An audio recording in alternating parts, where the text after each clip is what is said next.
Report Khairpur मीरस bureau chief Syed Hussain Shah Jilani. रियासत मदीना जी हिक झलक खुंब थाने जी हद ॻोठ झंडू मशाक में इंसानियत जो कंध शर्म खां झुकी वियो। चोरी जे इल्ज़ाम में ॻोठ जे ॾाढनि मुड़सनि 10 साला ॿिनि ॿारनि जो मथो कूड़े कपड़नि खां आजो करे ॻोठ जो गश्त करायो ऐं सख़्त तशद्दुद जो निशानो बणाए वेहण वारी जाइ ते मिर्च विझी मथो कूड़े मथे खे जीर ॾेई उन में भी मिर्च विझी मासूम ॿारनि खे सख़्त तशद्दुद जो निशानो बणायो वियो। इंसानी हक़नि जी तंज़ीमुनि खे इन बाअसर वॾेरनि ख़िलाफ़ कार्रवाई करणु घुरिजे।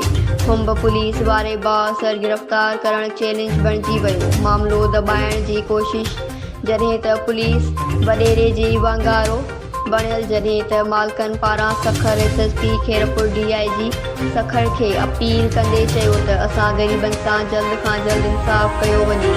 News Sindh express news.